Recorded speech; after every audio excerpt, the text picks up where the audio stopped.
Assalamualaikum warahmatullahi wabarakatuh. Waalaikumsalam warahmatullahi wabarakatuh. Alhamdulillah nahmaduhu wa nasta'inuhu wa nastaghfiruh wa na'udzu billahi min syururi anfusina wa min sayyiati a'malina may yahdihillahu fala mudilla lahu wa may yudlil fala hadiya. Asyhadu an la ilaha illallah wa asyhadu anna Muhammadan abduhu wa rasuluhu la nabiyya ba'da.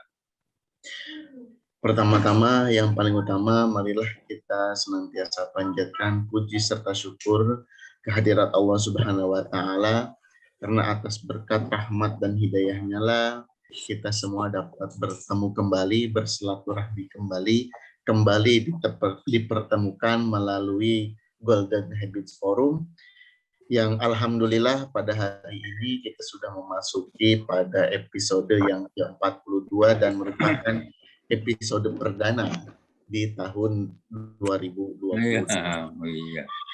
Selawat serta salam senantiasa kita limpahkan kepada junjungan kita semua, Nabi Muhammad Sallallahu Alaihi Wasallam, kepada keluarganya, sahabat-sahabatnya, tabiin, tabiatnya, dan juga para pengikutnya hingga akhir zaman. Bapak Ibu sekalian, seluruh partisipan dalam Golden Habits Forum, sebagaimana yang telah disampaikan bahwa pada kesempatan hari ini kita semua memasuki episode yang ke-42, dan insya Allah topik pada pagi hari ini kita masih melanjutkan terkait dengan mewujudkan atmosfer Islami.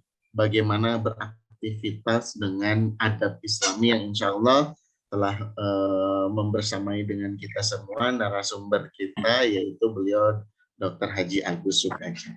Baik, sebelum kita mulai, mohon izin Bapak Ibu sekalian untuk menonaktifkan terlebih dahulu mikrofonnya agar proses penyampaian materi, diskusinya berlangsung secara maksimal, dan apa yang disampaikan oleh narasumber nanti kita dapat mendapatkan secara maksimal. Baik Bapak Ibu sekalian, mari sama-sama kita buka forum Golden Habits pada pagi hari ini dengan sama-sama melafazkan basmalah. Bismillahirrahmanirrahim. Untuk selanjutnya kami persilakan kepada Dr. Haji Agus Sukaca untuk memaparkan kajian pada pagi hari ini. Kepada Dr. Agus kami persilakan. Assalamualaikum warahmatullahi wabarakatuh. Waalaikumsalam warahmatullahi wabarakatuh. Alhamdulillahi rabbil alamin. Assalatu wassalamu ala asyrafil anbiya'i wal mursalin Muhammadin wa ala alihi wa sahbihi ajma'in. Amma ba'd. Bapak Ibu segenap partisipan Golden Habits rahimakumullah. Alhamdulillah kita di pagi yang cerah ini di Jogja, cukup cerah ini. Di hadapan saya terlihat Gunung Merapi, sehingga menunjukkan bahwa cuaca di Jogja cukup cerah. Kita bisa kembali berjumpa di Golden Habits Forum ini. Jadi yang hadir pertama kali itu Ustadz Mustaqim dari Berau, disusul Ustadz Dwi dan lain-lain. Ustadz Prof. Partino tadi agak belakangan karena ternyata ada tamu. Ya. Tapi meskipun belakangan tidak terlambat, Prof. Partino. Ya. Alhamdulillah. Bapak Ibu partisipan rahimakumullah. Kita masih melanjutkan kajian kita sebelumnya tentang atmosfer Islami. Mewujudkan atmosfer dengan beraktivitas dengan adab Islami. Nah, ini yang sudah kita kaji sebelumnya, di antara atmosfer yang bisa menjaga kita untuk tetap berada di dalam jalan Islam, ya, sesuai petunjuk Allah dan Rasul-Nya. Kita sudah kaji tentang sholat di awal waktu, ya, puasa, ya, kemudian pakaian, ya, dan pergaulan yang menghindari ikhtilat. Ya. Maka atmosfer yang juga berpengaruh buat kita adalah bagaimana kita bisa menciptakan adab Islami di sekitar kita. Ini yang lain-lain, ini kajian kita berikutnya, doa, tadarus, dan kajian AIK. Ini bisa menjadi bagian dari atmosfer Islami yang melingkupi kita sekalian. Nah, sebenarnya di dalam proses menciptakan atmosfer, ini para penyebar agama Islam di awal-awal penyebaran Islam di Indonesia itu telah mengintegrasikan nilai-nilai Islami itu dengan budaya. Mereka mengintegrasikan sehingga budaya itu juga merupakan implementasi dari nilai-nilai Islam, sehingga agama Islam itu kemudian difahami dan menjadi pitutur, ya, pengajaran bagi masyarakat. Nah, Bapak Ibu sekalian, nah ini sebelum sampai ke sana, ya, ini ada salah satu ini yang bagi saya cukup berkesan, ya. Ini kalau tidak salah tembang yang digubah oleh Sunan Bonang. Tombo Ati, salah satu dari Wali Songo ini. Kalau saya salah mohon dikoreksi. Ini sepanjang pengetahuan saya itu dari Sunan Bonang. Nah, tentang Tombo Ati yang dipopulerkan kembali oleh Opik, ya, juga Kiai Kanjeng MH Ainun Najib, ya. Kemudian saya kira kita semua sudah hafal, ya. Dan kalau saya pada waktu kecil, ya, Tombo Ati ini menjadi pujian-pujian yang selalu dilantunkan ketika bulan Ramadan. Ya, Ramadan itu biasanya kita sholat tarweh, ya. Sebelum sholat tarweh mulai maghrib itu kita mendendangkan pujian-pujian, ya, yang itu nanti sampai kemudian azan isya. Itu isinya adalah pujian-pujian. Sampai kemudian nanti iqomah, sholat isya, dan kemudian sholat tarawih, itu kita mendendangkan pujian-pujian. Ini salah satu pujian yang saya masih ingat, di Tombo Ati. Ya. Saya tidak pintar nyanyi, ya, tapi di pagi hari ini saya ingin mencoba melafalkan salah satu pitutur yang ini hampir semua masyarakat hafal. Jadi hampir semua orang hafal ini, apalagi orang yang tarweh Ramadan itu semuanya hafal pada waktu saya kecil. Mungkin sekarang ini tidak semuanya hafal. Maaf ya. Tombo ati iku limo awernane, kaping pisan maca Quran lan maknane. Kapindone salat wengi lakonono,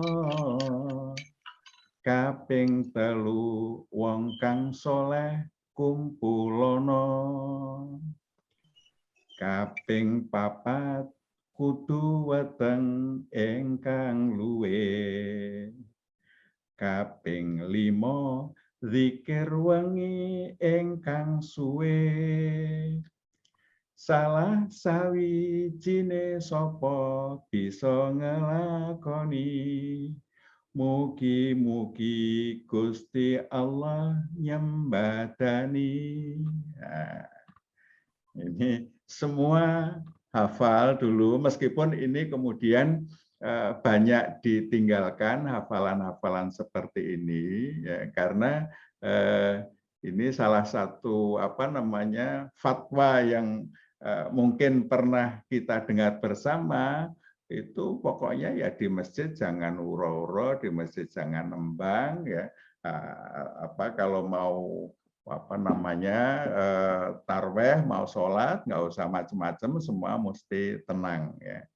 Tapi yang menarik, Ibu sekalian, ketika ada Rakernas LSBO, Lembaga Seni Budaya, waktu itu saya masih diundang oleh sebagai majelis tabligh, ya, itu diundang, itu ada salah satu sesi yang disampaikan oleh majelis tarjih tentang bid'ah, ya. Apakah ura-ura semacam ini termasuk bid'ah? Ya. Itu ternyata kalau majelis tabligh itu memberikan definisi bid'ah itu adalah tambahan-tambahan yang diberikan pada ibadah mahdhah. Jadi yang masuk kategori bid'ah itu tambahan-tambahan yang diberikan pada ibadah mahdhah. Nah, kalau dalam budaya, ini waktu itu tarjih yang menjelaskan, kalau dalam budaya itu tidak ada bid'ah di dalam budaya.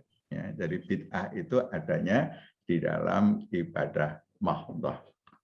Sehingga sebenarnya pitutur-pitutur semacam ini, ya, ini menjadi sesuatu yang saya kira kita perlu berpikir bagaimana bisa menyampaikan pitutur-pitutur ini menjadi pengetahuan umat, menjadi faham umat, dan menjadi perilaku umat. Nah, topik kita hari ini yang kaping telu ini, ya, kaping telu wong kang soleh kumpulono. Nah, berkumpul bersama-sama dengan orang yang soleh. Orang soleh itu orang yang seperti apa tuh? Ya. Nah, kalau kita melihat, ya, dari sisi perilaku, ya, orang soleh itu yang adabnya Islami, itu yang kelihatan. Ya. Jadi yang kelihatan dari dohirnya, dari luarnya, orang soleh itu adalah ketika melakukan sesuatu sesuai dengan adab Islami. Nah, tentu isinya, yang sirnya itu ada akidahnya yang lurus, ya. Kemudian ya ada perilaku ta'abbud ibadahnya yang baik, ya, yang sesuai dengan yang dituntunkan Rasulullah. Nah, kemudian ada bagaimana adab, ya, perilaku. Ini yang bisa kita lihat. Jadi para wali mengajarkan kita supaya berkumpul bersama-sama dengan orang yang soleh. Ini penting, ya, karena ada sebuah hukum, ya, yang disebut dengan the law of attraction, ya. Hukum tarik menarik. Ini dipopulerkan oleh Rhonda Byrne di dalam bukunya The Secret. Nah, buku Secret ini, Bapak Ibu sekalian, itu ternyata pengaruhnya di dunia sangat luar biasa. Jadi kalau Bapak Ibu googling tentang The Secret, ya, itu ternyata yang mengakses itu miliaran. Saya membaca sebuah jurnal yang membahas tentang The Secret ini, The Law of Attraction ini, itu ternyata yang mengakses teori Law of Attraction dari Rhonda Byrne, ya, itu dalam hitungan miliar, ya, Masya Allah, ya. Jadi kalau publikasi-publikasi kita itu ternyata yang akses masih belum begitu banyak, tetapi ini pengaruhnya di dunia sangat luar biasa. Dan sebenarnya, ya, the law of attraction, ya, ini isinya ada like attracts like, ya. Kemiripan itu menarik kemiripan. Jadi orang-orang itu akan terkumpul, ya, dengan mereka-mereka yang mirip-mirip. Maka orang yang adabnya baik itu akan menarik orang-orang yang adabnya baik. Demikian juga orang yang adabnya buruk itu akan menarik orang-orang yang adabnya buruk. Sehingga orang yang beradab baik ini nanti akan menghasilkan lingkungan orang-orang yang beradab baik. Ini berdasarkan hukum, ya, the law of attraction. Nah, orang yang beradab menarik orang yang beradab. Nah, sehingga ketika kita ingin menghadirkan lingkungan orang yang beradab, langkah pertama yang harus kita lakukan adalah membuat kita atau mendidik diri kita itu menjadi orang yang beradab. Jadi ketika kita berusaha sekuat tenaga menjadi orang yang beradab, maka kita akan menarik orang-orang yang beradab pada lingkungan kita. Tapi kalau yang kita lakukan itu adabnya kurang baik, ya, itu nanti juga akan menarik orang-orang yang adabnya kurang baik menjadi lingkungan pergaulan kita. Karena memang, Bapak-Ibu sekalian, ketika kita berbuat baik kepada orang lain insya Allah juga kecenderungannya berbuat baik kepada kita. Maka orang yang tidak suka memaki-maki, tidak suka ghibah, itu nanti akan menciptakan lingkungan orang-orang yang juga tidak suka memaki-maki, juga tidak suka berghibah. Ya. Ini hukum ini akan akan mengumpulkan, ya, akan menjadikan lingkungan-lingkungan sesuai dengan kemiripan masing-masing. Nah, sehingga ini nasihat wali itu wong kang soleh kumpulono, kalau kita berkumpul bersama-sama dengan orang soleh, maka yang kita lakukan adalah kita membangun diri kita itu soleh. Jadi tadi Prof. Partino menyatakan, sedang belajar, berproses menjadi soleh. Saya kira ini yang harus kita lakukan sepanjang hayat kita, itu adalah belajar dan berproses menjadi soleh. Sehingga hidup kita adalah proses menjadi soleh. Karena kita tidak boleh mengklaim, saya sekarang sudah soleh. Ini yang kita harus menghindari, saya sekarang sudah soleh. Ya, klaim seperti ini tidak tepat untuk kita lakukan, karena kita ini belum sampai pada titik. Ya. Kita masih berproses, kita ke depan seperti apa, kita berproses. Jadi yang paling penting adalah menjamin kita sekarang berproses untuk menjadi soleh. Hasil akhirnya adalah nanti ketika malaikat maut hadir, itulah hasil akhir dari kesolehan itu. Ya, dan insya Allah kalau sudah di akhir hayat, ya itulah, ya, hasil yang memang sudah fix, ya, sudah fix. Nah, mudah-mudahan kita yang termasuk husnul khotimah. Nah, Bapak Ibu, ini beberapa adab yang ini kita coba sistematisasi ini oleh SKKDM.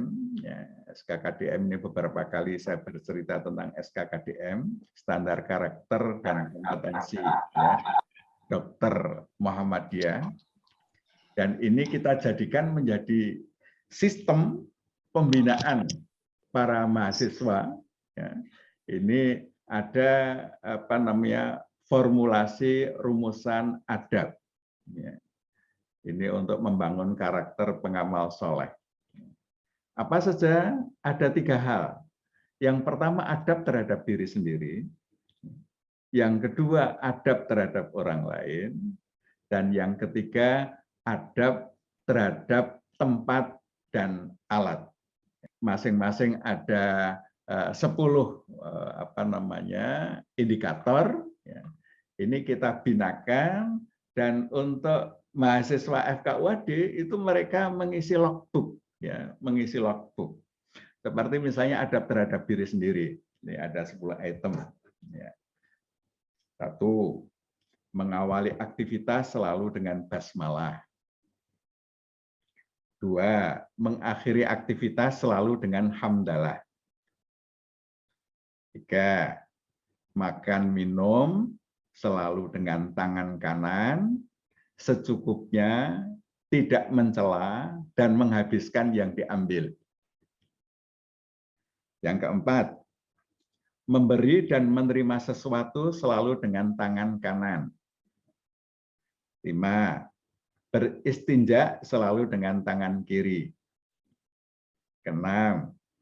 Berpakaian menutup aurat dan rapi ketika ada bukan mahram, memakainya dari sebelah kanan dan melepasnya dari sebelah kiri.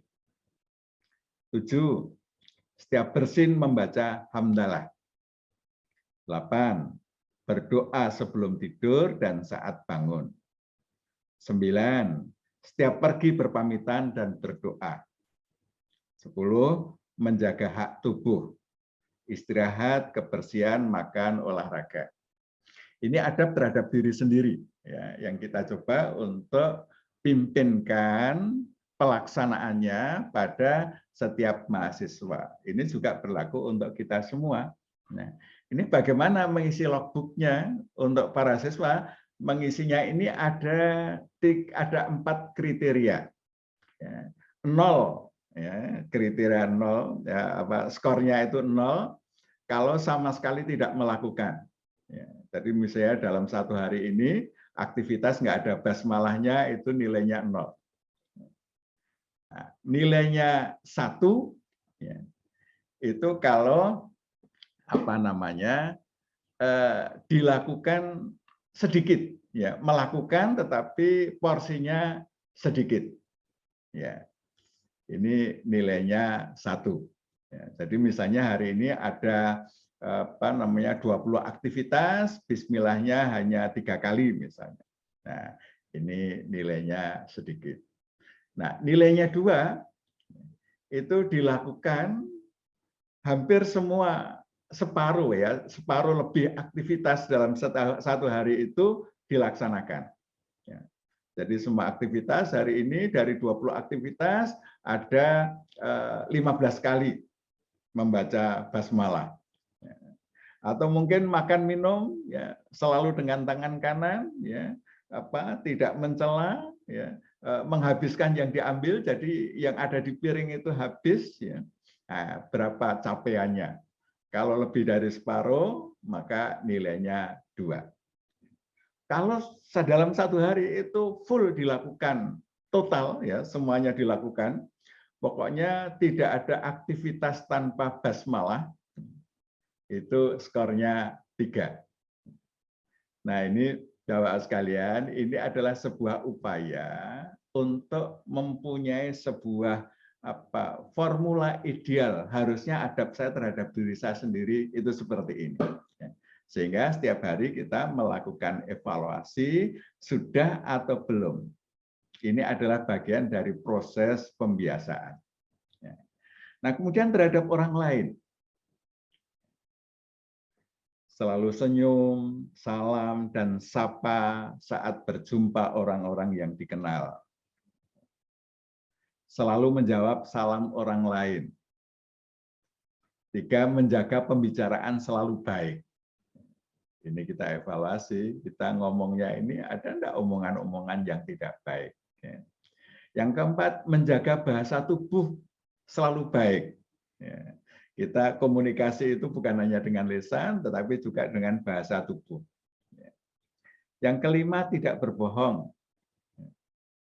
Yang keenam, tidak berbicara buruk. Tidak ada ghibah, tidak mencela, tidak mengumpat, tidak mencaci. Yang ketujuh, menghormati yang lebih tua. Yang kedelapan, menyayangi yang lebih muda. Yang kesembilan, mendoakan orang bersin yang membaca alhamdulillah dengan yarhamukallah. Dan yang ke-10, tidak mengambil hak orang lain tanpa izin. Nah, ini adab terhadap orang lain. Ya. Skornya sama dengan tadi. Ya. Kalau sama sekali tidak 0, kalau dilaksanakan sebagian kecil 1, dilaksanakan sebagian besar 2, dilaksanakan semua 3. Kemudian yang ketiga adalah adab terhadap oh maaf, ini bukan terhadap diri sendiri, ini terhadap alat dan tempat. Satu, masuk rumah selalu dengan salam, langkah kaki kanan. Keluar rumah bertawakal, dan langkah kaki kiri. Yang kedua, masuk toilet selalu berdoa, dan langkah kaki kiri. Keluar berdoa, dan langkah kaki kanan. 3. Masuk masjid berdoa dan langkah kaki kanan. Keluar masjid berdoa dan langkah kaki kiri.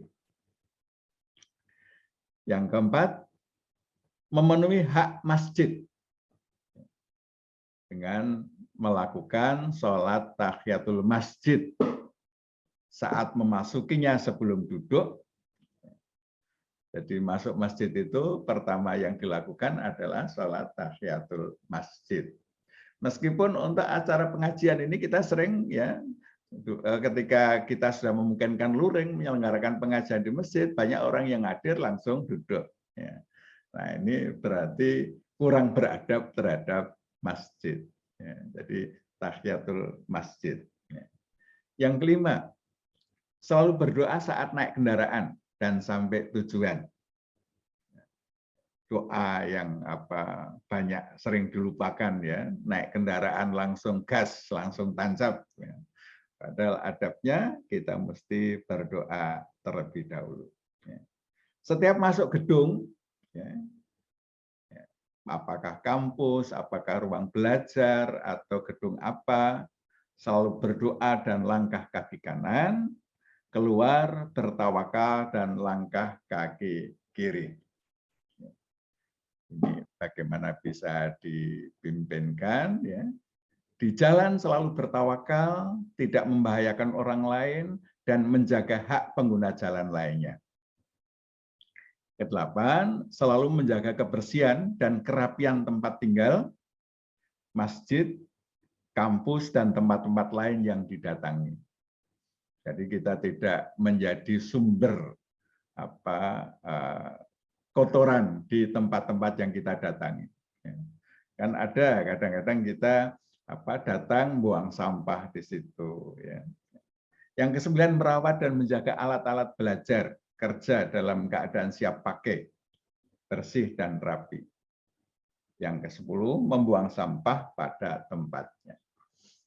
Nah, ini beberapa rumusan ya, adab yang kita coba untuk bimbingkan menjadi adab dari para mahasiswa. Dan sebenarnya banyak sekali contoh-contoh bagaimana sekolah memimpinkan pelaksanaan adab ini. Bapak sekalian, ya, di sekolahnya Pak Jaswadi, hadir enggak Pak Jaswadi ini ya, dulu di SD Muhammadiyah 4 itu yang saya saksikan sendiri. Itu misalnya pada waktu masuk kelas, itu para guru sudah standby di depan pintu, ya, karena murid itu masuknya setelah dipersilahkan baru pada masuk. Ya. Mereka masuk itu diperhatikan. Ya. Langkah pertamanya kaki kanan atau kaki kiri. Ketika yang melangkah itu kaki kiri dulu, nah dia diminta untuk keluar lagi, kemudian masuk dengan langkah kaki kanan. Ini menurut saya adalah salah satu contoh bagaimana menanamkan adab pada anak didik kita. Demikian juga kalau misalnya waktunya sholat ke masjid. Itu di semua pintu masjid, guru-guru sudah standby ya, di pintu masjid. Ya. Nah, siswa yang masuk masjid itu harus setoran doa masuk masjid lagi dulu. Ya. Allahumma ftah li abwaaba rahmatik. Ya. Jadi setoran itu dulu, kemudian baru dipersilahkan masuk. Nah, demikian seterusnya sampai hafal di luar kepala, sehingga anak-anak itu kalau masuk masjid, ya, itu pasti berdoa Allahumma ftah li abwaaba rahmatik. Demikian juga ketika keluar. Ya. Ini contoh yang mungkin nanti kalau Pak Jaswadi hadir di dalam forum ini bisa bercerita ya bagaimana menanamkan adab pada siswa-siswa SD. Ya. Untuk mahasiswa kayaknya ini kurang memungkinkan ya pengawasan seperti itu, maka lebih bersifat mandiri di dalam bentuk logbook seperti ini untuk membangunkan ya pikirannya pada ini loh adab ideal yang seharusnya kita lakukan hari-hari sehingga kita ini menjadi lebih beradab.